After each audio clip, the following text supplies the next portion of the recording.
for me, it's always difficult to choose who is my favorite comedian because I like different comedians for different reasons.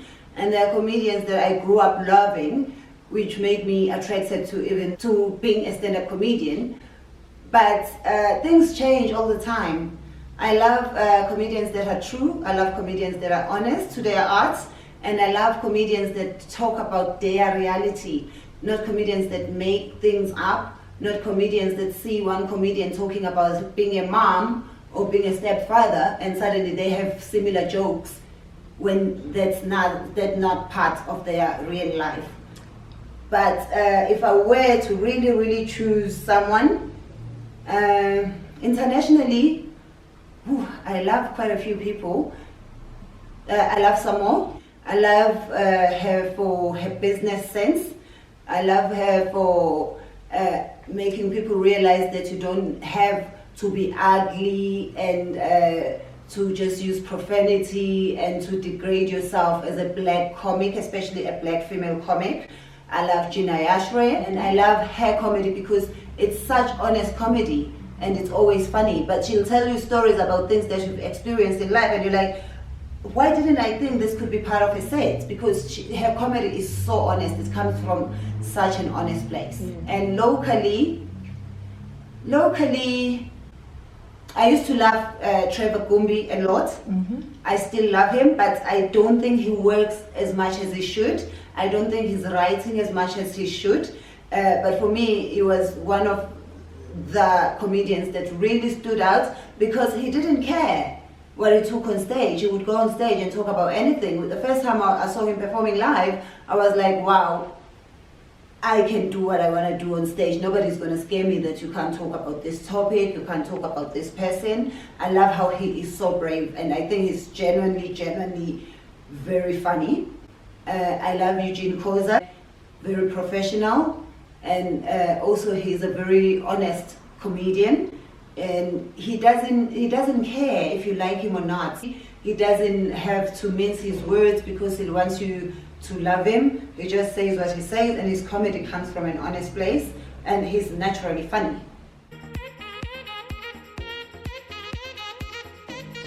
Before I go on stage, it depends. Shows are different.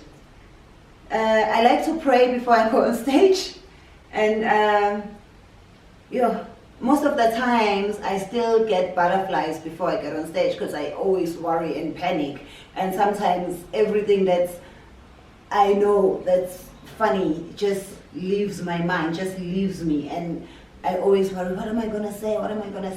So backstage I'm always panicking, but I really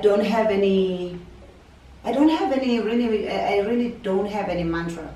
I just like, and I also like to carry my notes around.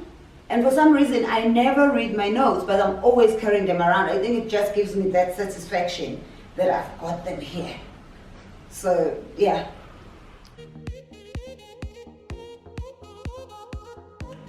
The cheesiest joke that I know, why was the stadium so hot? Because all the fans left.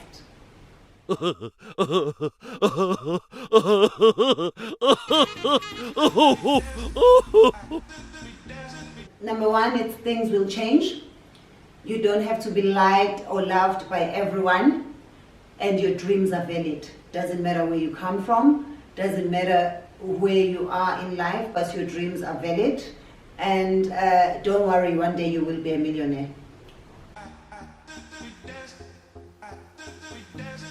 The one topic that really fascinates me is African history, especially, well, in particular, slavery.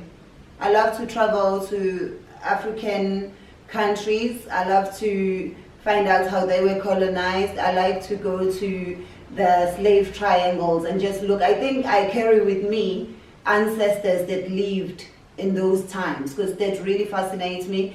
I read a lot about that, and I love to travel to certain places in Africa, and even not just in Africa. I just love the history of slavery. I don't love what was happening. I just love finding out why, how. I just have such a deep-rooted interest. The show is going to be a very, very nice show. Number one, it's going to be in August, which is Women's Month in South Africa. Everybody should come to this show. And just because it's in Women's Month and it has a strong female lineup, doesn't mean it's just for females. Bring your mothers, bring your fathers, bring your stepfathers, bring your Bentans, bring everybody. Because we are such a nice variety of comedians and we're going to be touching on every topic. And also bring your enemies because they can learn a thing or two from the show. And just make sure that you buy your tickets early because I am sure that tickets are going to sell out. But this show is going to be one of the best shows. The lineup is like really, really sick. Like, I don't know how they managed to have so many strong people in one lineup. If you miss this show, might as well just lose everything you have. Your life is not worth living.